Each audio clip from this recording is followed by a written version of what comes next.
మన తెలంగాణలో మొట్టమొదటి ఫ్యాక్టరీ అవుట్లెట్ మన ముకుంద జ్యువెలర్స్ లో లైట్ వెయిట్ ఆభరణాలు కలెక్షన్స్ ఎన్నెన్నో అన్ని జ్యువెలరీస్ పై VA కేవలం 2 to 12% మాత్రమే. విచ్చేయండి Mukunda jewellers. Welcome to Veekshanam. నేను రేఖ. ఐబొమ్మ బ్లాక్ అయిపోయింది. ఇమంది రవి అరెస్ట్ అయిపోయాడు. ఇక ఇండస్ట్రీ కష్టాలన్నీ తీరిపోయినట్లేనా? పైరసీ భూతం అంతమైపోయినట్లేనా? ప్రొడ్యూసర్లు ఓటీటీలు తడిగుడ్డ వేసుకుని రిలాక్స్ అయిపోవచ్చా? ఒక్క ఐబొమ్మ రవి అరెస్టుతో పైరసీ ఆగిపోతుందా? ఇంకో బొమ్మతో మరొకటి వస్తే పరిస్థితి ఏంటి? పైరసీ సమస్య ప్రాబ్లం ఒక్క ఐబొమ్మతోనే కాదు కదా, ఇలాంటి వెబ్సైట్లు చాలానే ఉన్నాయి. అలాంటప్పుడు ఐబొమ్మ బ్లాక్ అయిందని సెలబ్రేట్ చేసుకోవాలా? అసలు పైరసీ వైపు జనం మళ్ళకుండా చర్యలు తీసుకోవాలా?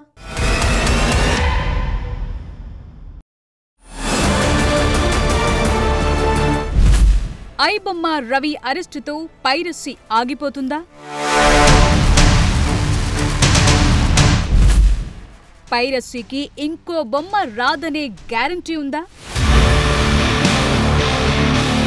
ఒక్క తెలుగు ఫిల్మ్ ఇండస్ట్రీనే కాదు, భారతీయ సినీ పరిశ్రమ మొత్తం ఎదుర్కొంటోన్న అతి పెద్ద సవాళ్లలో పైరసీ ఒకటి. ఐబొమ్మ వెబ్సైట్ నిర్వాహకుడు ఇమంది రవి అరెస్ట్ పైరసీకి చెక్ పెట్టే ప్రయత్నాల్లో కీలక పరిణామమే అయినప్పటికీ ఇదొక్కటే ఈ పైరసీ ప్రాబ్లంకి శాశ్వత పరిష్కారం కాగలదా అనే ప్రశ్న తలెత్తుతోంది. దాని మీదే చర్చ జరుగుతోంది. ఐబొమ్మ వెబ్సైట్ లో రూపాయి ఖర్చు లేకుండా ఓటీటీల్లో వచ్చే తెలుగు సినిమాలన్నింటినీ చూసే చేశాడు రవి. దాంతో సినీ పరిశ్రమకు దాదాపు 22,000 కోట్ల నష్టం వాటిల్లిందని పోలీసులు చెప్తున్నారు. అందువల్ల ఐబొమ్మ రవి అరెస్ట్ అనేది టాలీవుడ్ వరకు బిగ్ రిలీఫ్ గానే కనిపిస్తోంది. దీనివల్ల కొత్త సినిమాల అక్రమ స్ట్రీమింగ్, డౌన్లోడ్లు ఆగిపోతాయి. అయితే సినిమా పైరసీ ఒక్కరి అరెస్టుతోనూ 1-2 వెబ్సైట్లు బ్లాక్ చేయటం వల్ల తీరిపోయే సమస్య కాదు. ఐబొమ్మ బ్లాక్ అవటం, రవి అరెస్ట్ అవటం అనేది తాత్కాలిక ఉపశమనమే. పైరసీ భూతాన్ని అంతం చేయాలంటే ఇంకా లోతైన నిర్మాణాత్మకమైన చర్యలు అవసరమనే వాదన గట్టిగా వినిపిస్తోంది. పైరసీ అనేది ఓ బిజినెస్ మోడల్. ఇదొక వ్యక్తికి వెబ్సైట్ కు సంబంధించింది కాదు, ఇదొక నెట్వర్క్. ఒక్క వెబ్సైట్ బ్లాక్ అయితే అతి తక్కువ సమయంలోనే మరో పేరుతో మరో మిర్రర్ సైట్ పుట్టుకొస్తుంది. ఐబొమ్మ కాకపోతే మరో బొమ్మ వచ్చే అవకాశాలు చాలానే ఉన్నాయి. ఇప్పటికీ ఐబొమ్మ లాంటి సైట్లు ఒక్క క్లిక్ దూరంలోనే ఉన్నాయి. సినిమాలు పైరసీ చేయాలని డిసైడ్ అయినోడు ఎప్పటికప్పుడు కొత్త టెక్నాలజీని అందిపుచ్చుకుంటూనే ఉంటాడు. దాన్ని వాడుకుంటూ డబ్బులు సంపాదించుకుంటాడు. VPNలు, టొరెంట్లు, ఎన్క్రిప్షన్, డీసెంట్రలైజ్డ్ స్ట్రీమింగ్ లాంటి పద్ధతులెన్నో మార్కెట్లో యాక్టివ్ గా ఉన్నాయి. పోలీసులు, ఇతర దర్యాప్తు సంస్థలు వారిని పట్టుకునే లోపు తప్పించుకునేందుకు కొత్త రూట్ కనిపెడుతూనే ఉంటారు. వాళ్లకు ప్లాన్ ఏతో పాటు ప్లాన్ B కూడా రెడీగా ఉంటుంది. పైరసీకి డిమాండ్ ఉన్నంత కాలం దానికి సప్లై అనేది ఉంటుంది. థియేటర్లలో వేలు పెట్టి సినిమాలు చూడటం కన్నా కాస్త ఆగి ఫ్రీగా మూవీ కాంటెంట్ చూడాలనుకునే ఆడియన్స్ ఉన్నంత వరకు ఎవరో ఒకరు ఏదో ఒక పేరుతో వెబ్సైట్ క్రియేట్ చేస్తూనే ఉంటారు. సినిమా పైరసీ కాపీలు అప్లోడ్ చేస్తూనే ఉంటారు.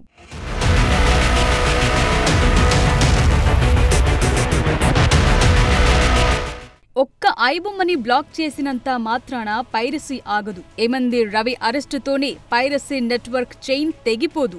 మిగతా పైరసీ నెట్వర్క్లను ఛేదించడానికి పోలీసులు, సైబర్ క్రైమ్ విభాగాలు మరింత చురుగ్గా పనిచేయాలి. కొత్త పైరసీ వెబ్సైట్లు పుట్టుకొచ్చిన వెంటనే వాటిని గుర్తించి బ్లాక్ చేసే మెకానిజం ని ప్రభుత్వం, ఇంటర్నెట్ సర్వీస్ ప్రొవైడర్స్ ఏర్పాటు చేయాలి. సినిమా కాంటెంట్ ని అక్రమంగా ప్రసారం చేసే వారికి మరింత కఠినమైన శిక్షలు, జరిమానాలు విధించేలా కాపీరైట్ చట్టాలను బలోపేతం చేయాలి. ముఖ్యంగా ప్రొడ్యూసర్లు తమ కాంటెంట్ స్ట్రీమింగ్ కానీ ఓటీటీలో విడుదల చేసేటప్పుడు అత్యుత్తమ డిజిటల్ రైట్స్ మేనేజ్మెంట్ టెక్నాలజీని ఉపయోగించాలి. ఇది స్క్రీన్ రికార్డులు, డౌన్లోడ్లు, కాపీలు తీయకుండా కాంటెంట్ ని రక్షిస్తుంది. ప్రతి కాపీకి ప్రత్యేకమైన కనిపించని వాటర్ మార్కింగ్ ని యాడ్ చేయాలి. అప్పుడే పైరసీ కాపీ ఎక్కడి నుంచి లీక్ అయ్యిందో ఈజీగా తెలుసుకోవచ్చు. యాంటీ పైరసీ ఏజెన్సీలతో కలిసి పనిచేయాలి. ఆటోమేటిక్ గా పైరసీ లింక్లను గుర్తించి తొలగించే ప్రక్రియ నిరంతరం కొనసాగించాలి. సినిమా బడ్జెట్ తో కొంత శాతాన్ని తప్పనిసరిగా యాంటీ పైరసీ, DRM టెక్నాలజీ కోసం కేటాయిస్తే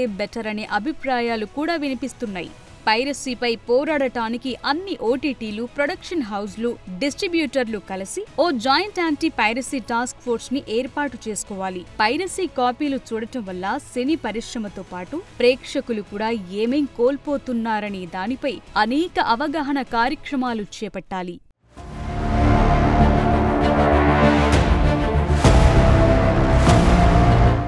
ఏమంది Ravi arrest, iBomma website block అవ్వటం అనేది పైరసీపై జరుగుతున్న పోరాటంలో తొలి విజయం మాత్రమే. అంతకు మించి పైరసీ అంతమయ్యే అవకాశమే లేదనేది నిపుణుల వాదన. ఎందుకంటే పైరసీ అనేది ఓ వైరస్ లాంటిది. ఒక వైరస్ ని చంపితే మళ్లీ కొత్త వేరియంట్ పుట్టుకొస్తుంది. పైరసీని అంతం చేయాలంటే కఠిన చట్టాల అమలుతో పాటు టెక్నాలజీ పరంగా అత్యాధునిక ఫైర్ వాల్ వ్యవస్థని ఏర్పాటు చేసుకోవాలి. తక్కువ ధరలో సులభంగా అందుబాటులో ఉండే విధంగా కాంటెంట్ అందించడం ద్వారా ఆడియన్స్ ని పైరసీకి దూరం చేయాలి. ఐబొమ్మ రవి అరెస్టును ఇండస్ట్రీ సెలబ్రేట్ చేసుకోవటం కంటే అంతా కలిసికట్టుగా తీసుకునే నిర్మాణాత్మకమైన, సమగ్రమైన సంస్కరణలు మాత్రమే పైరసీ భూతాన్ని అంతం చేయగలవన్న అభిప్రాయాలు వినిపిస్తున్నాయి.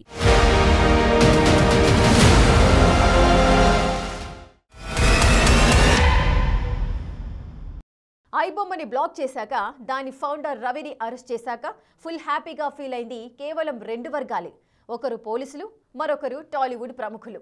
ఇంత పెద్ద పైరసీ వెబ్సైట్ని బ్లాక్ చేసినా, సవాల్గా తీసుకొని ఇమంది రవిని అరెస్ట్ చేసినా జనం నుంచి పెద్దగా రియాక్షన్ లేదు. పైగా ఐబొమ్మ రవిపైనే ఆడియన్స్లో సానుభూతి కనిపిస్తోంది. సోషల్ మీడియాలో అతన్ని ఎందుకు అరెస్ట్ చేశారని ప్రశ్నిస్తున్నారు. రవికి మద్దతుగా మీమ్స్ కనిపిస్తున్నాయి. దీనిని బట్టి అర్థం చేసుకోవాల్సిందేంటి? ఈ పైరసీ ఎపిసోడ్లో ఐబొమ్మ రవి తప్పు ఎంతుందో ఇండస్ట్రీది కూడా అంతే ఉందా? పైరసీ కంటెంట్కి కారణం ఇండస్ట్రీయేనా? నిర్మాతలు మారితేనే అంతా మారుతుందా?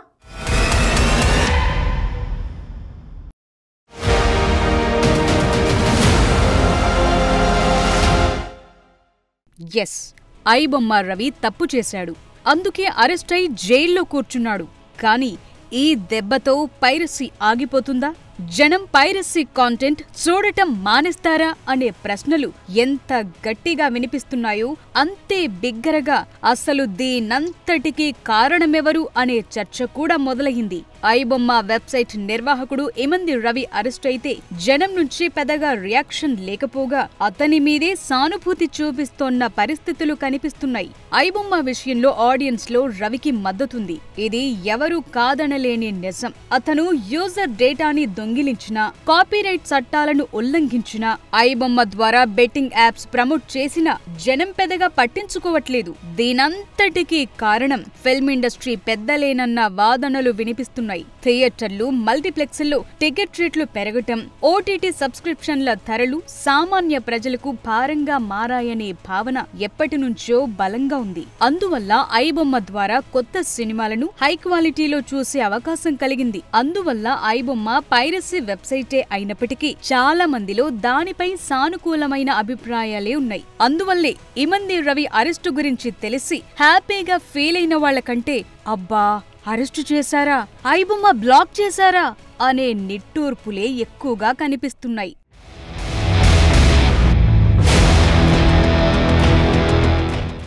ఒకప్పుడు థియేటర్లో మిస్ అయిన సినిమా చూడాలంటే వారాలు, నెలలు ఆగాల్సి వచ్చేది. ఏ పండక్కో టీవీలో వస్తే తప్ప చూసేందుకు వీలుండేది కాదు. కానీ ఓటీటీల పుణ్యమా అని సినిమా రిలీజ్ అయిన నెల రోజులకే చూసే అవకాశం దొరికింది. కాకపోతే ఓటీటీలకు డబ్బులు చెల్లించాలి. కానీ ఐబొమ్మ లాంటి వెబ్సైట్లు ఈ 2 సమస్యలను పరిష్కరించాయి. సబ్స్క్రిప్షన్ అవసరం లేదు, డబ్బులు చెల్లించాల్సిన పని లేదు, ఫ్రీగా నచ్చిన సినిమా చూసేయొచ్చు. విదేశాల్లో ఉండే తెలుగు ప్రేక్షకులకు కూడా ఇదొక ఎంటర్టైన్మెంట్ సోర్స్ గా మారింది. వీటన్నింటికీ మించి కొత్త సినిమాలు రిలీజ్ అయితే ప్రొడ్యూసర్లు ప్రభుత్వం అనుమతితో టికెట్ రేట్లు పెంచేయటం, మల్టీప్లెక్స్ లో స్నాక్స్ రేట్లు టికెట్ రేట్లని మించి ఉండటం లాంటివన్నీ ప్రేక్షకులకు భారంగా మారాయి. ఓటీటీలు కూడా సబ్స్క్రిప్షన్ రేట్లు పెంచేశాయి. ఈ మధ్య యాడ్స్ కూడా వేస్తున్నాయి. యాడ్ ఫ్రీ కావాలంటే ఎక్కువ రేట్ చెల్లించాల్సిన పరిస్థితులు నెలకొన్నాయి. దాంతో ఐబొమ్మ లాంటి పైరసీ సైట్లకు ఆదరణ పెరిగింది. అంతేకాదు కొన్ని సినిమాలకు పెట్టే ఖర్చు, టికెట్ ధరలు, కాంటెంట్ క్వాలిటీ సరిగా లేదనే విమర్శలు కూడా ఇండస్ట్రీపై ఎప్పటినుంచో ఉన్నాయి. ఎక్కువ డబ్బులు పెట్టి సినిమా చూసినా నిరాశే మిగులుతోందనే భావన ప్రేక్షకుల్లో ఉంది. అందుకే పైరసీ సైట్లని ఆల్టర్నేట్ గా చూస్తున్నారు.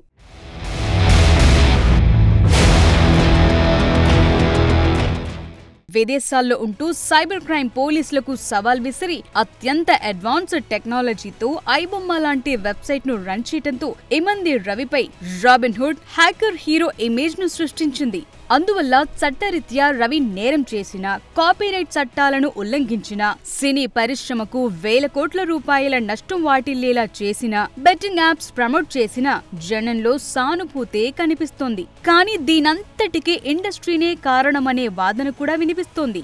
మీడియం బడ్జెట్ సినిమాలకు కూడా టికెట్ రేట్లు పెంచేస్తుండటంతో థియేటర్లకొచ్చే ఆడియన్స్ బాగా తగ్గిపోతున్నారు. క్వాలిటీ లేని కాంటెంట్ కు ఎక్కువ ధర చెల్లించాల్సి వచ్చినప్పుడు పైరసీ వైపు మొగ్గు చూపుతున్నారు. ఇక థియేటర్లో రిలీజ్ అయ్యాక ఓటీటీలోకొచ్చేదాకా ఆగలేని ఆడియన్స్ అంతా మూవీ రూల్స్ లాంటి పైరసీ సైట్లని ఎంచుకుంటున్నారు. వీడియో, ఆడియో క్వాలిటీ ఏమాత్రం బాగోలేకపోయినా వెంటనే చూసేస్తున్నారు.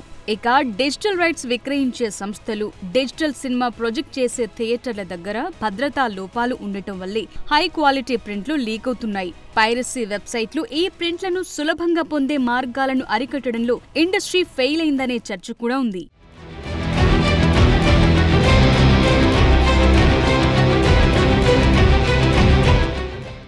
నిర్మాతలు ఇండస్ట్రీ వైఖరి మారితేనే పైరసీ సమస్యతో మార్పులు వచ్చే అవకాశం ఉందంటున్నారు. ముందుగా ప్రేక్షకులకు అందుబాటు ధరల్లో టికెట్ రేట్లు ఉండేలా చూసుకోవాలి. సినిమా క్వాలిటీని, బడ్జెట్ ని బట్టి చిన్న సినిమాలకు ఓ రేట్, పెద్ద సినిమాలకు ఓ రేట్ ఉండేలా వ్యవస్థను రూపొందించాలి. ప్రేక్షకులు పైరసీ వైపు మళ్లకుండా మళ్లీ థియేటర్లకొచ్చి సినిమా చూసేలా చర్యలు తీసుకోవాలి. సినిమా రిలీజ్ అయిన కొద్ది రోజులకే అందుబాటు ధరల్లో ఓటీటీ ప్లాట్ఫాముల్లో కాంటెంట్ ను అందుబాటులో ఉంచాలి. ఒక్క సినిమా కోసం ఓటీటీల సబ్స్క్రిప్షన్ తీసుకునే ఆసక్తి లేక కూడా ప్రేక్షకులు పైరసీని ఆశ్రయిస్తున్నారు. అందువల్ల సబ్స్క్రిప్షన్ ధరలు తగ్గిస్తేనే బెటర్ అనే చర్చ జరుగుతోంది. కొన్ని ప్రాంతాల్లో కొన్ని సినిమాలు థియేటర్లలో ఆలస్యంగా రావటం, ఓటీటీలో కొంత కాంటెంట్ జియో బ్లాకింగ్ కారణంగా అందుబాటులో ఉండటం లేదు. అందువల్ల కాంటెంట్ అందరికీ అన్ని చోట్ల ఒకేసారి లభ్యమయ్యేలా చూడాలి. ఇప్పటికైనా ఫిల్మ్ ఇండస్ట్రీ పెద్దలు సాధారణ ప్రేక్షకులను దృష్టిలో ఉంచుకుని టికెట్ రేట్లు ఫిక్స్ చేస్తే మళ్లీ అంతా థియేటర్లకు క్యూ కట్టే అవకాశం ఉంటుంది. లేకపోతే మార్కెట్లో కొత్తగా వచ్చే ప్రతి పైరసీ సైట్ ని ఆదరిస్తారు. తమ వినోదం కోసం ఏ వెబ్సైట్ నైనా ఓపెన్ చేస్తారు.